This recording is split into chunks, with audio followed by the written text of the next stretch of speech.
Στον Γκουγκούρη. Αυτός θα αλλάξει με τον Τζάι, δύο κεντρικοί αμυντικοί. Ο Αδάμος ο Ανδρέου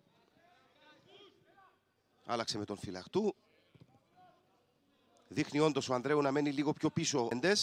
Που βγαίνει στην επίθεση, πάει στο 1-1 με τον Χατζηδημητρίου. Μόλις που πρόλαβε ο Τζάι και παραχώρησε σε αυτή την πολλά υποσχόμενη επιθετική ενέργεια των φιλοξενουμένων. Νάτος εδώ ο κεντρικός αμυντικός, ο Τζάι Αλάντζε. Έστειλε την μπάλα σε κόρνερ και περνά και πάσα μπροστά προς το μέρος του Σάβιτς. Ανέβηκε ο Αλάντζε και γύρισε την μπάλα προς τα πίσω. Ο Αλάντζε τώρα θα υποδεχθεί εκ νέου από τον τερματοφύλακα Αριστίδου. Φυλαχτού. Οι παίκτες του Διγενή συνδυάστηκαν πάρα πολύ ωραία σε αυτήν την φάση, όμως ο Πασχάλη φεύγει στην κόντρα. Απέναντι κινείται ο Σάβιτς. Ο Πασχάλης μπαίνει στην αντίπαλη περιοχή, βγαίνει πολύ καλή άμυνα από τον Αλάντζε. Ντρίμπλαρε τον Χατζηδημητρίου ο Πασχάλη. Επιχειρεί την παλιά στην περιοχή. Ο Τζάι παρενέβη και πάλι για να δοθεί μπάλα στον Διγενή. Η ΑΕΛ προηγείται της Ένωσης Νέων Παραλιμνίου. Ήταν ευκαιρία αυτή για τον Διγενή. Μπάλα κόντραρε ωστόσο και επανέρχεται σε πόδια των παιχτών του Νεντίν Τούτιτς με τον Γκουγκούρη και τον Αλάντζε.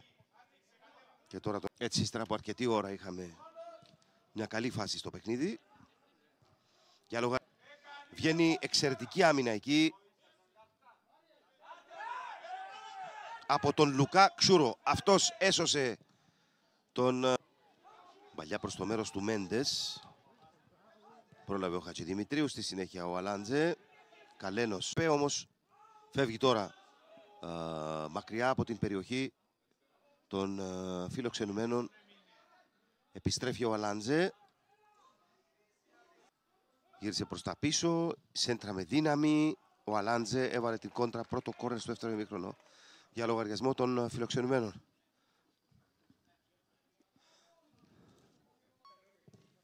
Σμάιρα για τον Σάβιτς, ο Μέντες, Χατζηδημητρίου, Αλάντζε, Ανδρέου. Πασχάλη εκτελεί προς το μέρος του Μέντες, κεφαλιά από τον Αλάντζε. Κατέβασε ο Φιλανίση. Αλάντζε. Χατζηδημητρίου. Αλάντζε. Φυλαχτού. Αλάντζε και τώρα Ανδρέου. Πάμε στον Μάμα Φιλίππου που ζήτησε τον λόγο. Ναι, Μαμά. Out που κέρδισε ο Αχυρώνας ο Νίσιλος. Βγήκε ο Αλάντζε πρώτος στην μπάλα. Στη συνέχεια ο Καλέ.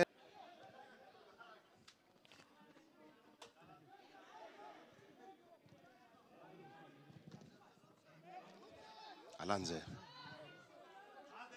Γκουγκούρης. Μάρκελ έβαλε την κόντρα. Αλάντζε. Σούτ από πολύ μακριά. Να δούμε τώρα τον Πασχάλη να μπαίνει στην περιοχή και να κερδίζει ακόμα ένα κόρνερ. Το γύρισμα στην περιοχή. Δεν απομακρυνθήκε η μπάλα. Χτύπησε στο δοκάρι και πέρασε τη γραμμή. Έχει σκοράρει με τον Αλάντζε. Ο Διγενής απαντά αμέσως στο 78ο λεπτό. Αδράνησε η άμυνα του ποδοσφαιρικού ομίλου Αχυρώνα Ονίσιλου. Για να δούμε εδώ την φάση. Με το γύρισμα, η κόντρα που γίνεται πάνω στον ποδοσφαιριστή του Διγενή με την μπάλα να περνά την γραμμή. Ο Αλάντζε είναι, βλέπετε έχει περάσει ολόκληρη τη γραμμή και σημειώνεται τον γκολ. Φάουλ.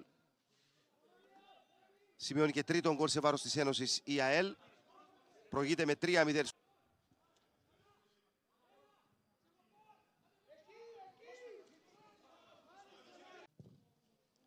Εκτέλεσε ο Μουλαζίμης. Κεφαλιά από τον Αλάντζε. Ζαχαρός. Κεφαλιά από τον Αλάντζε. Μάρκου δεν μπορεί. Αλάντζε. Καλένος. Δεν κράτησαν το προβάδισμα τους καθόλου. Πάμε και πάλι στον Μάμα Φιλίππου. Ναι, Μαμά. Φαίνεται να αφύπνισε τους